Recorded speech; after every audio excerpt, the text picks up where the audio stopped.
तो hello guys, welcome. तो आज के इस वीडियो में मैं आपको मेरी स्ट्रेटजी बताने वाला हूँ कि मेरी स्ट्रेटजी क्या रहने वाली है मेरे बोर्ड्स के लिए। और मेरे बोर्ड्स में भी बहुत कम टाइम रह चुका है, पर अभी तक मेरा सिलेबस भी कंप्लीट नहीं हुआ है।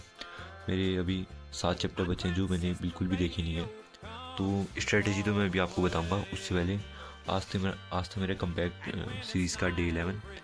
तो आज डे 11 में मेरी टू डू लिस्ट में था कि मेरे को अमाइंस के 3 लेक्चर देखने हैं और इंटीग्रल्स के क्वेश्चन सॉल्व करने हैं, और अमाइंस का जो मैंने पूरा चैप्टर कंप्लीट किया है उसके नोट्स बनाने। तो ये तो मैंने सब अपना काम कर लिया है। तो सबसे पहले बात करते हैं कि मेरी स्ट्रेटजी क्या रहने वाली है। तो सबसे पहले मेरे मैथ्स में हैं 5 चैप्टर जो मैंने बिल्कुल भी नहीं पढ़े हैं। उसके बाद केमिस्ट्री में मेरे 2 चैप्टर थे आज जो मैंने बिल्कुल भी नहीं पढ़े थे, और मैंने आज अपना अमाइन चैप्टर कंप्लीट कर लिया।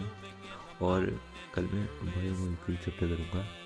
और मैथ्स में मेरा था कंटिन्यूटी एंड जो कंटिन्यूटी वाला पार्ट है उसमें मतलब मैंने बिल्कुल भी नहीं पढ़ा है। बस मुझे इसके 1-2 क्वेश्चन देखने हैं जो कि आधा घंटा में मतलब हो जाएगा पूरा ये जो पार्ट है ये कंप्लीट। उसके बाद मैंने एप्लीकेशन ऑफ डेरिवेटिव्स के भी क्वेश्चन की प्रैक्टिस नहीं कर रखी है। बस मुझे पता है कि चैप्टर में है क्या, पर मैंने प्रैक्टिस नहीं करी है, तो मुझे उसकी प्रैक्टिस भी करनी है। और साथ में इंटीग्रल्स तो मैं कर ही रहा हूँ डेली। पर इंटीग्रल्स एक बहुत बड़ा चैप्टर है जिसमें लगभग वो शायद 10 एक्सरसाइज हैं जिसको करने में मेरे को बहुत टाइम लगने वाला है। उसके बाद अगर एक बार इंटीग्रल्स हो गया उसके बाद ही आगे के 2 चैप्टर तो आसानी से हो जाने वाले हैं। तो बस मेरा प्लान ये है कि आज हो गई है 5 तारीख, और मैं सोच रहा हूँ कि जल्दी से जल्दी मैं अपना एक बार ये जो बचा हुआ है मेरा जो बचा हुआ कोर्स है इसको कंप्लीट करूँ।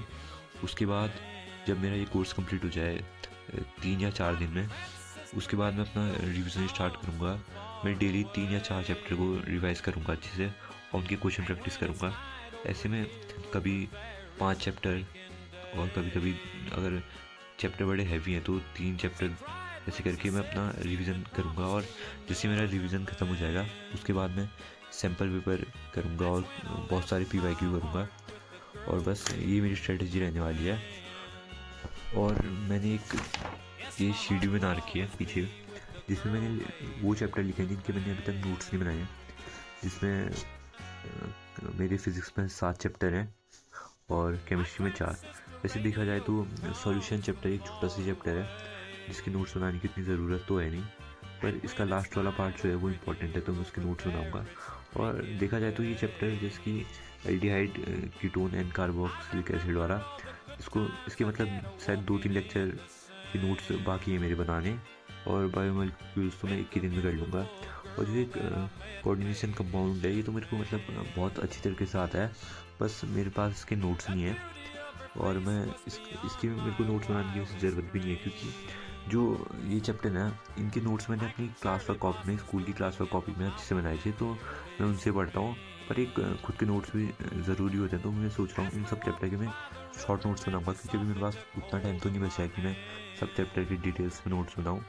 तो बस ये मेरे चैप्टर हैं, इनको भी करना है मेरे को। और फिर कल का मेरा प्लान है कि मैं एक बायोमोलिक्यूल्स का लेक्चर देखूँगा और साथ में अपने नोट्स कंप्लीट करूँगा बायोमोलिक्यूल से, और साथ में जितने भी चैप्टर हैं उनके नोट्स बनाऊँगा। देखे तो मेरे पास 5 चैप्टर बचे हैं मैथ्स में, तो मैं सोच रहा हूँ डेली में मैथ्स में क्वेश्चन प्रैक्टिस करूँगा उन चैप्टरों की, इन 5 चैप्टर की। और साथ ही साथ में जितने भी मेरे नोट्स बच रहे हैं फिज़िक्स के वो डेली कुछ ना कुछ करते रहूँगा, जिसकी वजह से मेरे नोट्स बन भी जाएंगे और साथ में फिज़िक्स के जो चैप्टर हैं ये रिवाइज भी साथ में होते रहेंगे। तो बस ये आपको बताना था। और मेरी टू डू लिस्ट कंप्लीट करने में मेरे को रात के 2:30 बज चुके हैं। तो मिलेंगे कल डे 12।